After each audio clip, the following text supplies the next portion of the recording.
Akashvani Raebareli FM 102.8 megahertz पर सुनिए विशेष प्रस्तुति स्वगणना जागरूकता कार्यक्रम। जानिए स्वगणना 2027 क्या है, स्वगणना कैसे करें, ऑनलाइन जानकारी भरने की प्रक्रिया, आपकी जानकारी कितनी सुरक्षित है और आपके मन के कई महत्वपूर्ण सवालों के जवाब। इस विशेष वार्ता में हमारे साथ होंगे जनपद के मास्टर ट्रेनर आदरणीय आशुतोष सर जी। तो सुनना न भूलिए स्वगणना जागरूकता कार्यक्रम केवल आकाशवाणी रायबरेली FM 102.8 मेगाहर्ट्ज पर। के साथ जनगणना 2027 के अंतर्गत स्वगणना अभियान चलाया जा रहा है, जिसमें आम नागरिक स्वयं ऑनलाइन माध्यम से अपनी और अपने परिवार की जानकारी दर्ज कर सकते हैं। आज इसी विषय पर विस्तार से चर्चा करने और श्रोताओं को सरल भाषा में जानकारी देने के लिए हमारे साथ स्टूडियो में मौजूद हैं जनपद के master trainer Ashutosh sir. Akashvani Raebareli में आपका हार्दिक स्वागत है। धन्यवाद सर, सबसे पहले हमारे श्रोताओं को यह बताइए कि जनगणना क्या है। जैसे नाम से ही विदित है, जन यानी कि आम व्यक्ति और गणना उनकी गणना करना। तो जनगणना हमेशा हर 10 साल में होती है और अब की बार जो जनगणना हो रही है 2027 वो कुछ मामलों में अलग है। जैसे सबसे पहली जनगणना हमारी 1872 में हुई थी, जो कि 16वीं जनगणना थी।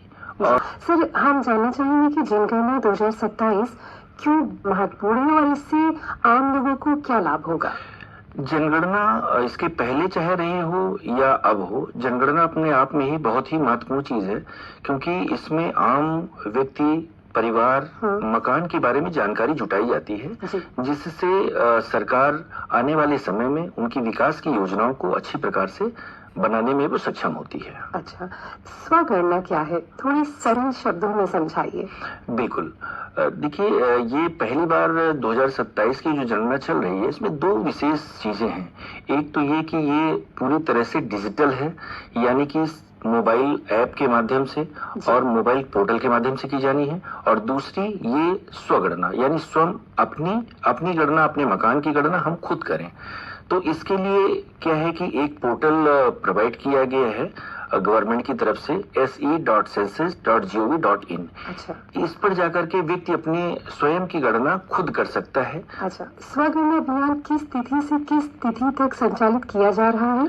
स्वगणना जो है 7 मई से 21 मई, ये 15 दिवस में स्वगणना करनी होगी। अच्छा। और 22 मई से चालू हो जाएगा आपका फील्ड पे जनगणना का काम। अच्छा, आम नागरिक स्वगणना की प्रक्रिया कैसे पूरी कर सकते हैं। बहुत ही सरल है।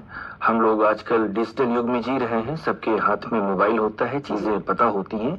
तो आप सिंपली गूगल पे जा करके, जो इसका पोर्टल है, एक साइट दी गई है se.census.gov.in, इस पर जाकर के बड़े ही सिंपल तरीके, चरणबद्ध तरीके से आप जाएंगे तो अपनी स्वगणना आराम से कर लेंगे। जिसमें सर, ये आधिकारिक वेबसाइट है। बिल्कुल, ये आधिकारिक वेबसाइट ही है। सर, यदि किसी व्यक्ति को स्वगणना करते समय किसी प्रकार की समस्या आती है तो सहायता के लिए वह किससे संपर्क कर सकता है। क्या कोई हेल्पलाइन नंबर या मोबाइल नंबर जारी किया गया है। बिल्कुल, बहुत ही अच्छा प्रश्न है मैडम आपका।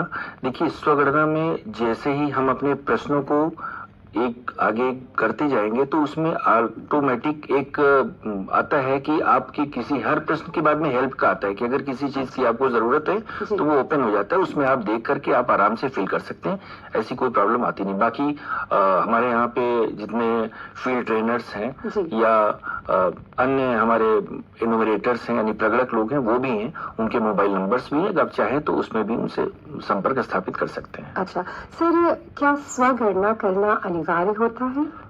अनिवार्यता की बात नहीं है, बात यह है कि हम कितना जागरूक हैं। अगर ये पहल सरकार द्वारा की जा रही है तो अपनी खुद की अगर हम स्वगणना कर लेंगे तो बेहतर होगा, जिससे हमारा समय बचेगा, सटीक जानकारी हम दे पाएंगे।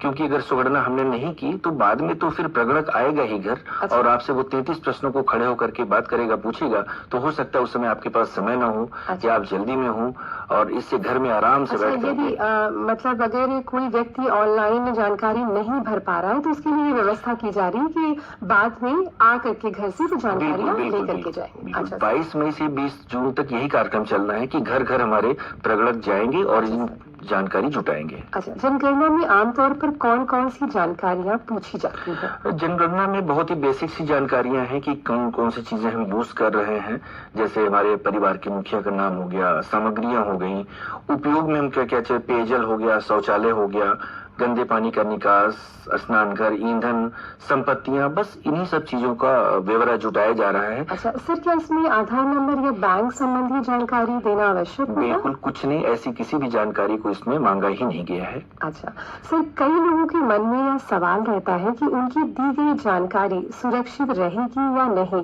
इस बारे में आप क्या कहना चाहेंगे? बिल्कुल, ये जानकारी जो भी जुटाई जा रही है पूरी तरह से गोपनीय है। जी। ये सरकार के द्वारा किसी को भी उपलब्ध कभी भी नहीं कराई जा सकती है, पूर्ण गोपनीय जानकारी अच्छा है ये। सर, मोबाइल नंबर देना क्या जरूरी है?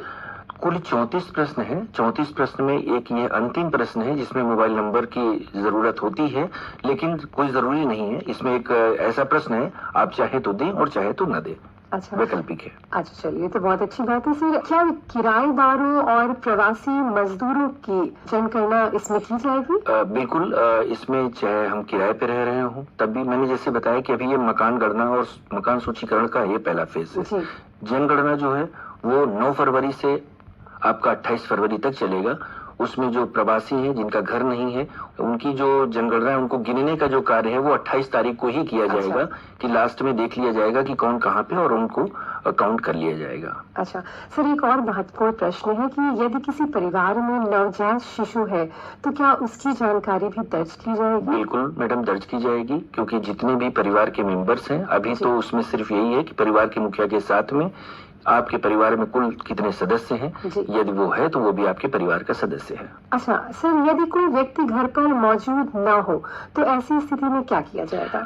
ऐसी स्थिति में जो हमारा प्रगणक है, वो जो उनकी HLB है, मीन्स जो उनका एरिया है, वहां पर वो जाएंगे, 3 बार जाएंगे, और तीनों बार अगर मुलाकात नहीं होती है तो आसपास से मोबाइल नंबर लेकर के कांटेक्ट करने की कोशिश करेंगे। अच्छा। और अगर फिर भी कोई नहीं मिलता है तो उसमें एक ऑप्शन आता है बंद का या लॉक का, यानी कि वो ऑप्शन कर देंगे वो। जी सर, अक्सर लोगों में यह भ्रम रहता है कि जनगणना की जानकारी का उपयोग टैक्स बढ़ाने या कार्यवाही के लिए किया जाएगा, इस बारे में आप क्या कहना चाहेंगे? नहीं मैडम, ऐसा कुछ नहीं है। इसमें तो सिर्फ इतना सरकार चाह रही है कि हमारे देशवासियों के पास रहने की क्या सुविधाएं हैं और किस तरह से वो अपना जीवन यापन कर रहे हैं, ताकि वो एक भविष्य में उनके लिए अच्छी योजना का निर्माण कर सके, विद्यालय, स्कूल, इन सब का। जी सर। सर, यदि कोई व्यक्ति जानबूझकर गलत जानकारी देता है तो क्या उसके लिए कोई कार्यवाही का प्रावधान है? हाँ जी हाँ, इसके तहत दंड का प्राविधान है, जिसमें 1000 रुपए का जुर्माना भी है। अच्छा। और 3 साल तक की सजा भी है। अच्छा, ग्रामीण और शहरी क्षेत्रों में जनगणना की प्रक्रिया किस प्रकार संचालित की जाएगी? ग्रामीण हो या शहरी हो, सब जगह हमारे HLBs यानी कि हाउस लिस्टिंग ब्लॉक, यानी वो एरिया जहाँ पर प्रगणक कार्य करेगा, वो सब कट चुका है, और जा करके वहीं पर सब जगह एक जैसे ही होनी है, कुछ अलग नहीं है। सर, हम जानना चाहेंगे कि जनगणना कर्मी की पहचान एक आम नागरिक कैसे कर सकते हैं? बिल्कुल, बहुत अच्छा प्रश्न है, क्योंकि बिल्कुल अजीब सभी स्थिति कभी कभी हो जाती है। तो इसके लिए है कि यहाँ से ID कार्ड्स उनको अलॉट होंगे, और एक ID नंबर भी दिया जाएगा, और जो कि हर जगह पे जनपद का जो पोर्टल है उस पे भी वो शो करेगा कि हमारे एनुमेटर्स हैं, ये हमारा प्रगणक है, इनका ये ID कार्ड है। अच्छा सर, आम नागरिक जनगणना और स्वगणना अभियान में किस प्रकार सहयोग कर सकते हैं? बस मैं तो यही कहूँगा, आप जागरूकता दिखाते हुए अपनी स्वगणना कीजिए। अगर स्वगणना आपने नहीं कर पाई है तो कोई परेशान होने की बात नहीं है, क्योंकि 22 मई से लेकर के 20 जून तक तो हमारे जो प्रगणक है वो घर घर पहुंचेंगे ही और जानकारी जुटाएंगे भी। यहाँ पे मैं एक चीज और क्लियर कर दूं कि स्वगणना करने के बाद में ऐसा नहीं कि आपकी गणना हो गई है। इसमें जैसे ही आप लास्ट सबमिट करते हैं तो आपका 11 नंबर का SEID यानी सेल्फ एनुमरेशन ID आएगा। जब प्रगणक आपके घर आएगा तो ये आपको देना पड़ेगा, तो आपकी जानकारी उसमें HLB पोर्टल में ओके हो जाएगी। अच्छा सर, यदि हमारी इस चर्चा में कोई महत्वपूर्ण बात छूट गई हो तो श्रोताओं के लिए आप और क्या संदेश देना चाहेंगे? सबसे पहले तो मैं एक उदाहरण से आपको समझाना चाहता हूँ कि इसके पहले जनगणना 2011 हुई थी, उसमें भी विभिन्न प्रकार के प्रश्न थे। उसमें एक बहुत बड़ा सा प्रश्न ये था कि कितने ऐसे परिवार हैं जो शौचालय का प्रयोग कर रहे हैं उनके घर में है, तो आपने देखा होगा कि 2011 और उसके बाद में अब की स्थिति क्या है कि सरकार ने उसी क्षेत्र में काम किया और आज जैसा हम देख पा रहे हैं, जान पा रहे हैं कि घर घर शौचालय है। इसी तरह से जानकारी जुटा करके आम व्यक्ति के लिए ये विभिन्न प्रकार की योजनाओं को ये सरकार बनाने की कोशिश कर रही है। और सबसे मैं यही अनुरोध करना चाहता हूं कि यदि आपके पास मोबाइल है, और मैंने एक बार फिर से मैं रिपीट कर दे रहा हूं, जो हमारी वेबसाइट है se.census.gov.in, इस पर जाकर के आप खुद की स्वगणना कीजिए और अपने आसपास परिवार संबंधियों को भी इसके लिए प्रेरित कीजिए। तो श्रोताओं, आज की इस विशेष वार्ता में हमने जनगणना 2027 और स्वगणना अभियान से जुड़ी कई महत्वपूर्ण जानकारियां प्राप्त की।